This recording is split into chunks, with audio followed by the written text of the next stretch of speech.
Hello and welcome to another episode of your show Medical Talk. I'm Dr. Mohammed Al-Mahtab and Eidkum Mubarak. Dear viewers, our bodies are meant to feel some form of pain at one time or another. Whether we want to or not, that's another different story. Pain can come from a sprained ankle after a run, a burned finger from the stovetop, or the nagging pain of a headache after a long day of work.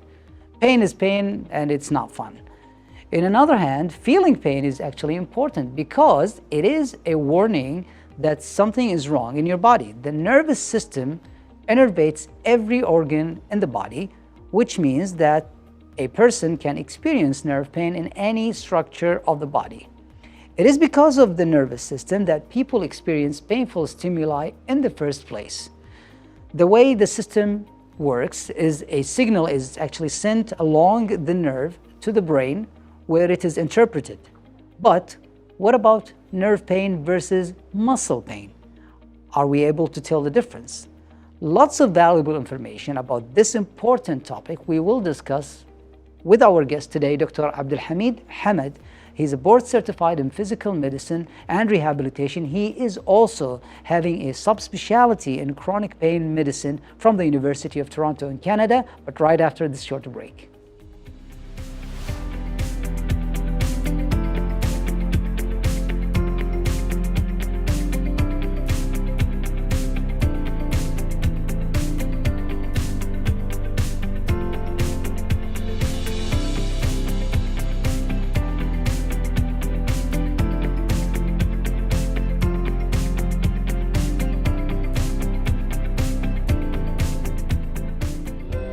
Trigger points are caused by muscle injury. Muscles can be injured suddenly in accidents, or damage can occur slowly, due to repeated movements or poor posture. A muscle is composed of tiny fibers, which contract and relax in response to messages from the brain. When muscle fibers become injured or overstimulated, they cannot relax and form contraction knots. A trigger point consists of many contraction knots, where individual muscle fibers contract and cannot relax. Fibers, extending from the trigger point to the muscle attachments shorten, and form a tight band. The persistent contraction of muscle fibers compresses blood vessels and decreases their blood supply, leading to oxygen starvation and the accumulation of waste products. This irritates nerves and causes pain. Activated pain receptors generate specific referred pain patterns, depending on nerve passage and muscle anatomy.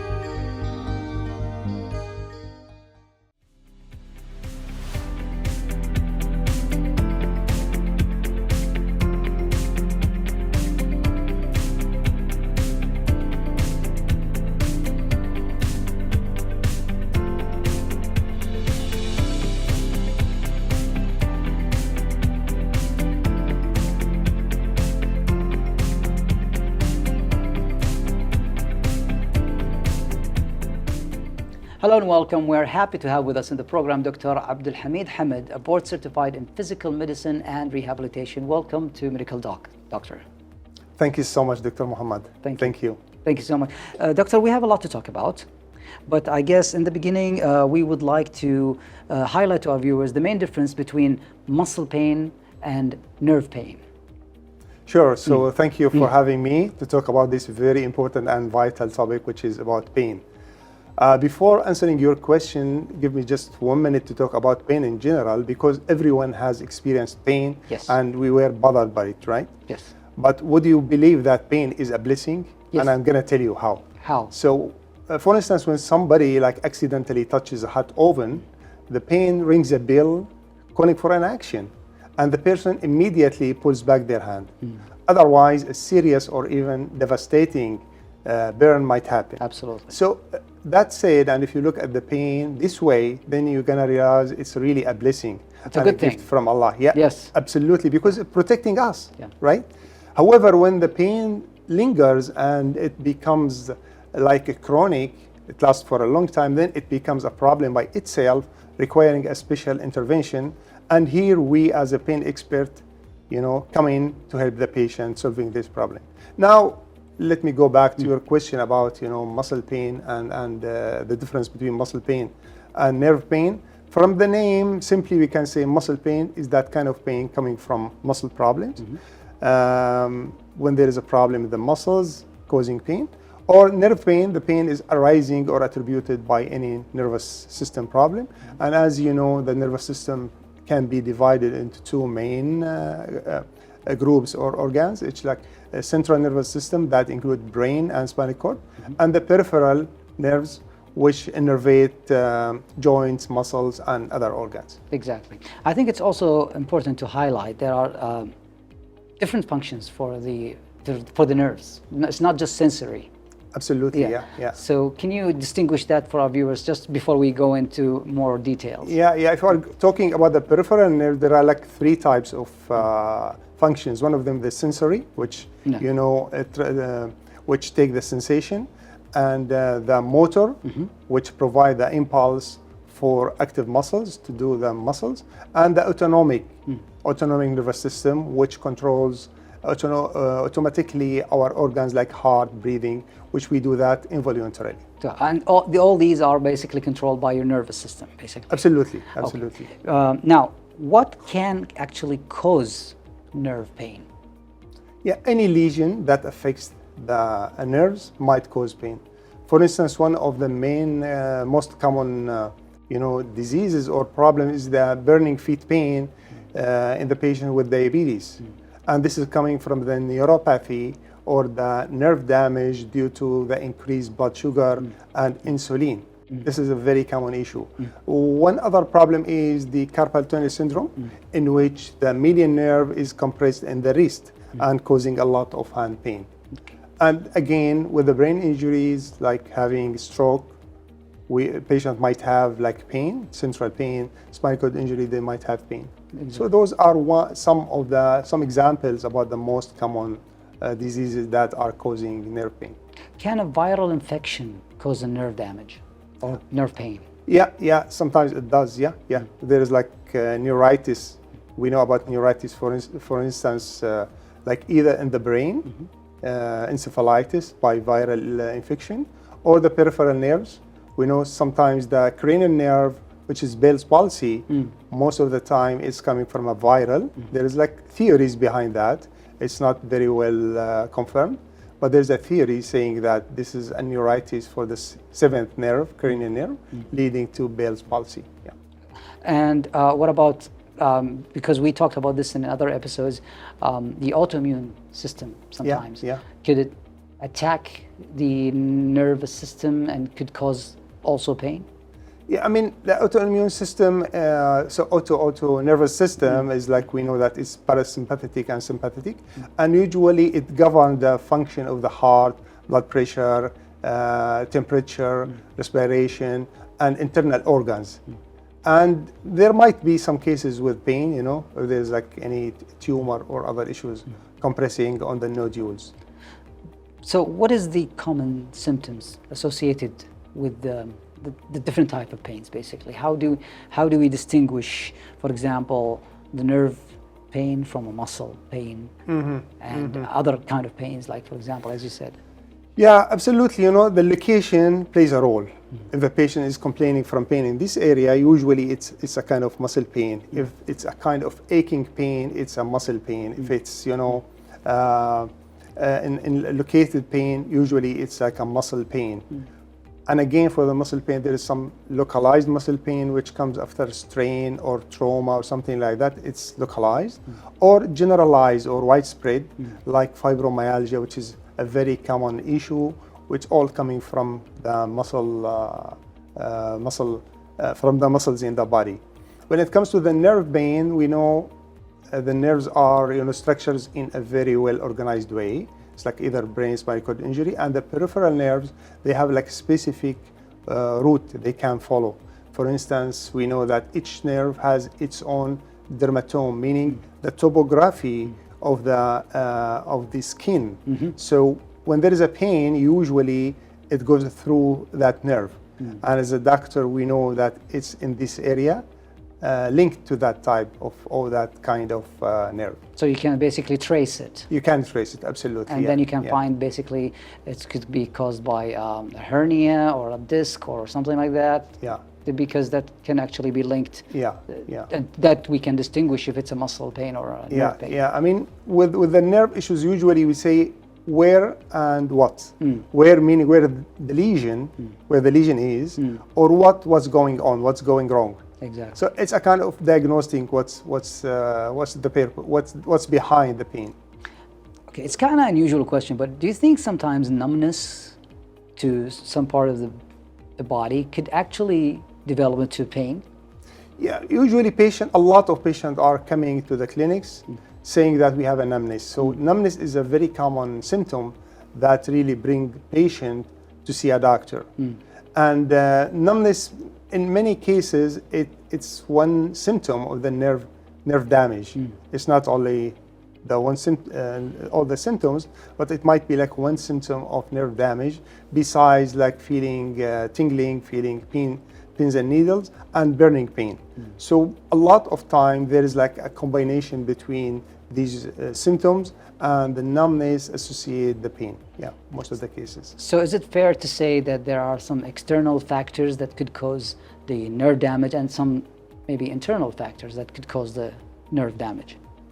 If you are saying like there's external factors like a trauma, for example, like a trauma, like a burn, absolutely, like the environmental causes, and there is internal causes, metabolic issues, infections, inflammation, exactly. You can say that. Well, that's very interesting, but we still have more to talk about, but we have to take a short break. Stay with us.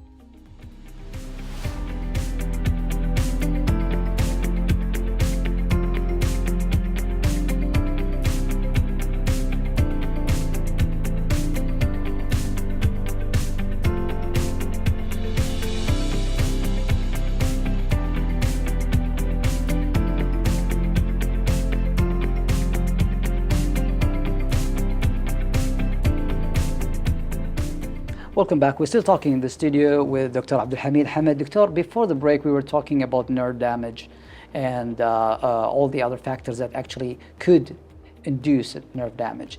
Now, in terms of diagnosing nerve problem or nerve damage, how do we come up with a definitive diagnosis? I mean, can you walk me through like a journey of the patient, for the patient to come to the clinic and walking through the diagnosing process? Sure. I mean, let's take an example about the feet pain, burning feet pain in patients with diabetes. Usually that's what brings a lot of patients to see a doctors. So from taking the history of the patient, we know that those patient has a diabetes. So we put in mind that this might be arising or attributed by the diabetes, which caused diabetic neuropathy. Then we go with the patient about the details, the type of pain, type of symptoms they have. What type of the pain you have, like burning pain, cold is like painful for you, tingling, numbness in the area. How do you feel it? So they can share with us. So that's called undertaking the history. Then we move to the examination.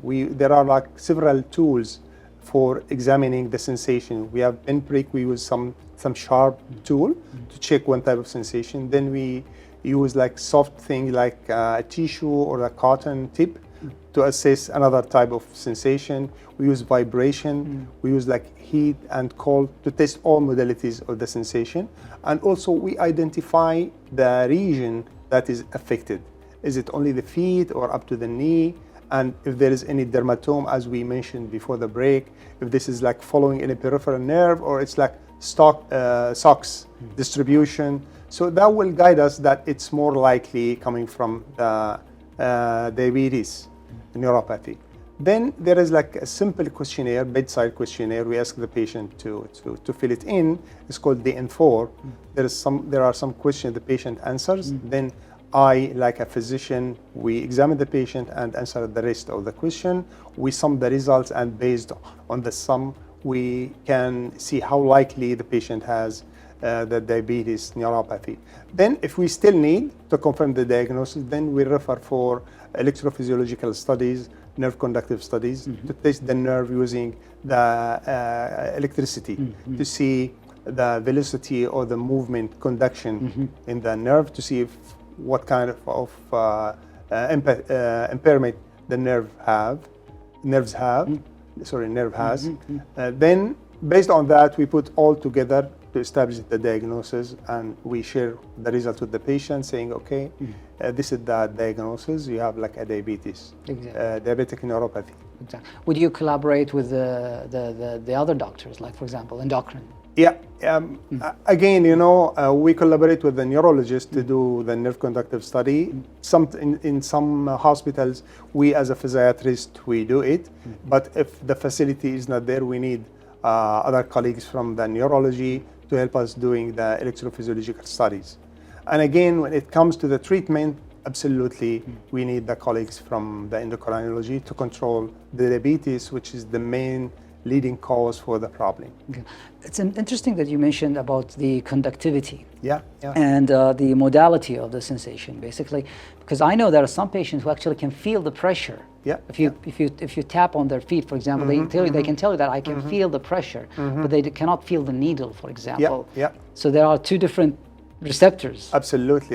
That's called like pressure pain. Yes. And in certain diseases, the pressure pain increases. Like in fibromyalgia, the pressure pain goes up, which means when you press a little bit on the muscles, people say, okay, no, it's hurting, please don't.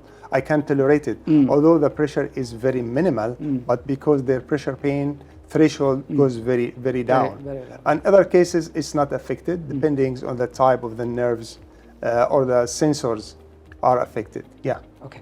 Now, we go into the treatment part, Yep. basically. Now, I understand that nowadays, with all this new technology and the diversity of the treatments, medications we have, there are so many modalities. But let's start with the basics for treating nerve pain, basically. What's the basic line for treatment? And then how can we ascend, basically?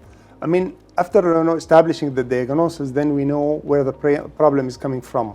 We try to conquer the primary reason that's leading to the problem or to the pain, if we are able to do so. If not, we have to go to the symptomatic treatment. When it comes for the feet pain, burning feet pain in the diabetic patient, we know that the problem is coming from the uncontrolled blood sugar, and the problem is in the context of this issue, which is a metabolic problem, right? So it's a metabolic problem. So we need to tackle that. And for this, we need to collaborate with endocrinologists. We need to collaborate with the dietitian or nutritionist, to help the patient their diet. The best approach is the lifestyle approach. That's the first thing. Yeah, I mean, that's the best, because that will tackle the primary reason leading to the nerve damage, which is the diabetes, because the diabetes will affect the nerve and other organs in the body. So if we are able to control or to reverse the diabetes, then we are giving the patient a very good solution for their problem. And lifestyle approach is the best. American College of Lifestyle have identified six pillars for lifestyle, starting from good food, exercising, good mental health, good sleep, and relationships, and avoiding toxic substances. So these are like the 6 pillars for healthy lifestyle.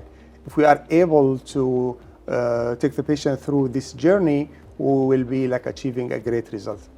Absolutely, there is other issues for those cases, like proper footwear, which protect the foot. And then we have like some topical creams. In Canada, we usually use compound creaming. And we have some nutraceuticals, vitamins, other supplements to nourish the nerves. And the last and not the least are medications. We use medication. I put the medication at the last because I prefer to start in that sequence, try to conquer or to tackle the main problem, go to the non-pharmacological treatment, and if we still need, we need to go for medication. But before we go into medications and pain medication, basically, we're going to expand on that in a bit. But I want to ask you about vitamin B12. Yeah. Because there is a big hype about that. Like, you need to take vitamin B12, especially for the health of your nerves. Is that true?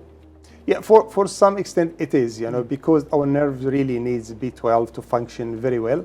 However, if the patient is taking like a very balanced diet and they are not, insufficient in B12, then it's not always needed. But I know for vitamins, sometimes it's like a kind of trend. Exactly, yeah. Yeah, it's better to test the vitamin B12 before start taking the amount, because if there is a need, it should be we should be taking the enough amount.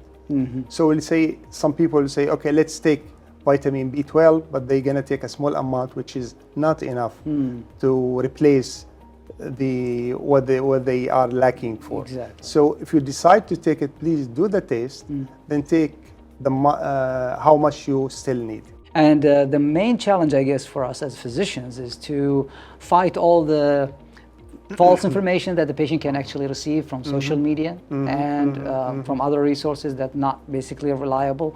How challenging is it for us, especially when it comes to pain, as you know?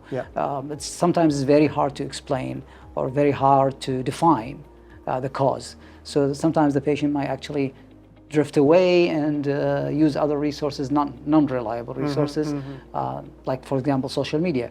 How serious this issue, in your opinion, that actually inflict on the patients? I won't say like it's a serious issue, but it's a real issue, because social media in our life, we can't say it's good or bad. It's like, I look at it like a neutral tool.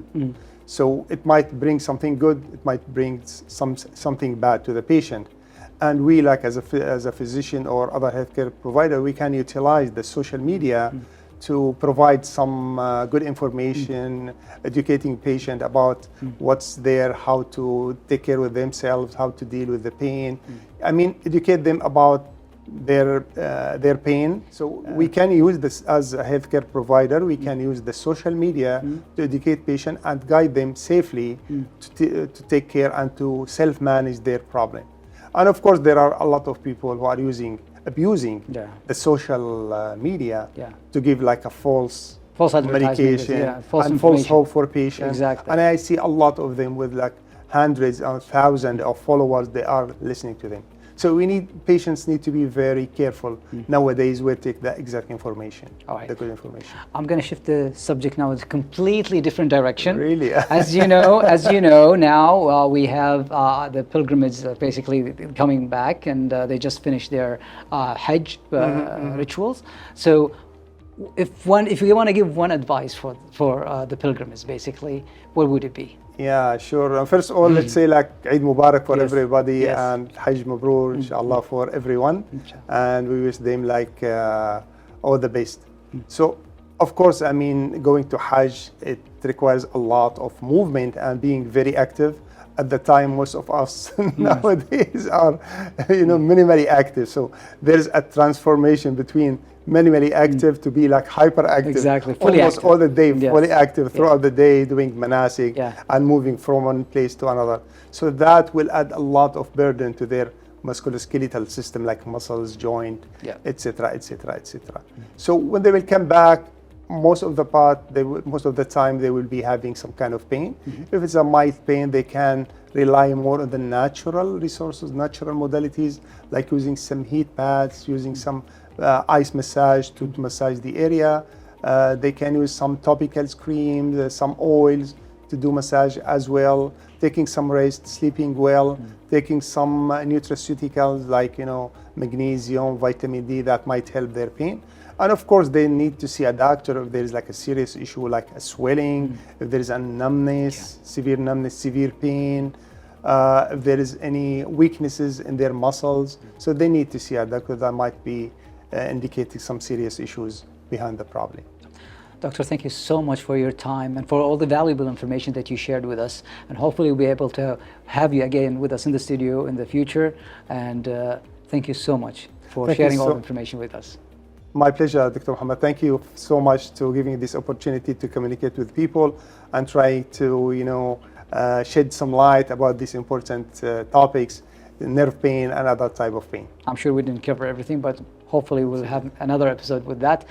Until that time, dear viewers, we will have a short break and we'll be right back. Stay with us.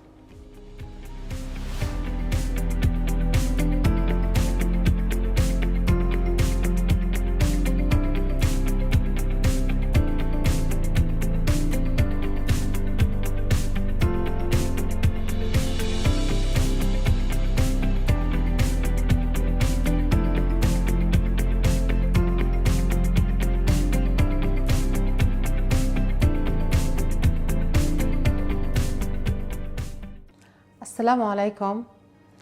Eid Adha Mubarak. My name is Ayat Abruman. I am a physiotherapist. I hope for all Muslims around the world accepted pilgrimage, gracious efforts, forgiven sin.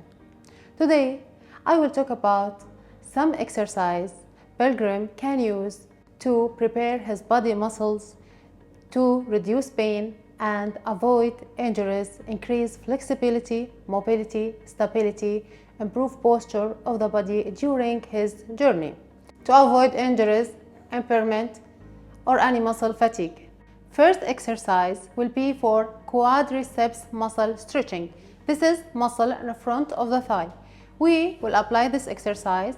Straight your back, stretch your abdomen, then slightly bend your knee, grasp your ankle by your right hand. Hold 1, 2, 3, 4 until 20. You have to repeat this exercise 5 repetitions. Then repeat this exercise for another leg 5 repetitions. Hold 20 seconds. Also, we have another exercise to stretch the calf muscles. This muscle which located in the back of the leg in this area. So we will straight the back, then weight shift forward on the tip toe like this and flex the hip forward. Stabilize for 20 seconds. 1, 2, 3 until 20. You have to repeat this exercise 5 repetitions. These two exercises, quad stretch and quadriceps stretch and tip-toe stretch, this exercise will help you to walk easily during your journey and will make mountain climbing, walking for a long period of time easier to do.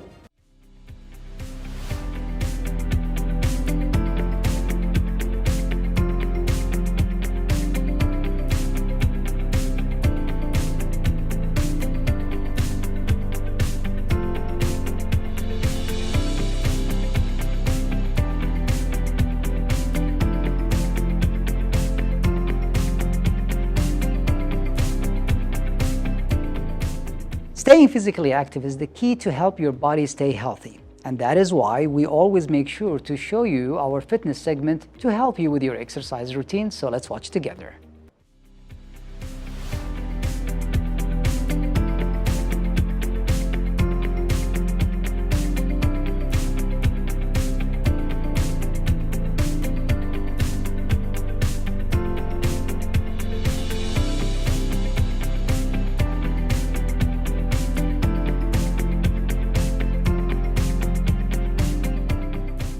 Hello everyone, Coach Omar here again. Today we're gonna do a different type of HIIT exercises. As we all know, HIIT stands for High Intensity Interval Training. It can be simply defined as a high intensity interval training, which means that you will train for high intensity of levels and then you're gonna rest at lower intensity levels.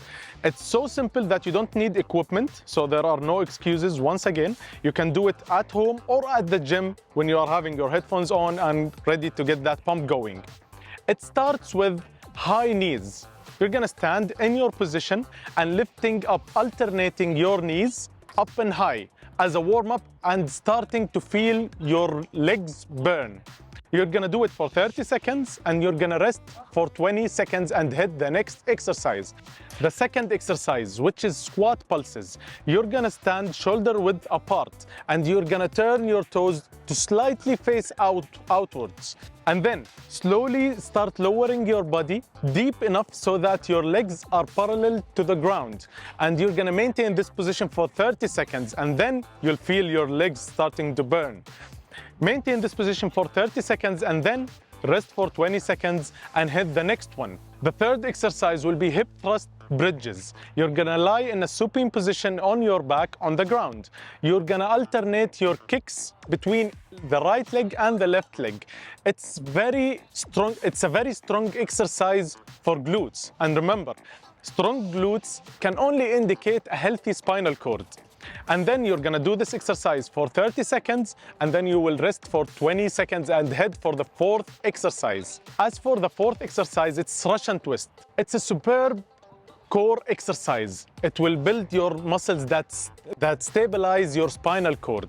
You will lie on the ground and slightly lift your body upwards and then start rotating to each side. Keep repeating this exercise for 30 seconds and then rest for 20 seconds and then hit the last exercise. The fifth and last exercise is push-ups. We all know push-ups. You need to lie on the ground with your hands shoulder width apart, and you just starting pushing the ground with your hands. If you are unable to do a single push-up, you can just modify the exercise into resting your knees to the ground, and you can just perform it for 30 seconds and then rest for 20 seconds.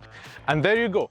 You have your 20 minutes workout, no equipment needed, which means that you guys have no excuses not to train. Remember, eat right, sleep like babies, and train hard. El Captain out.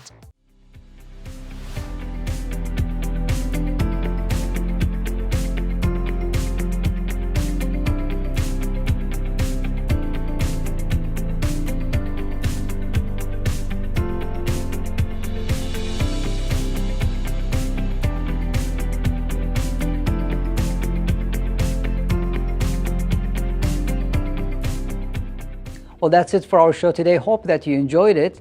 And we wish all our pilgrims coming back from Hajj to have a blessing journey. Thank you so much for watching. Until we see you again, stay safe and stay healthy.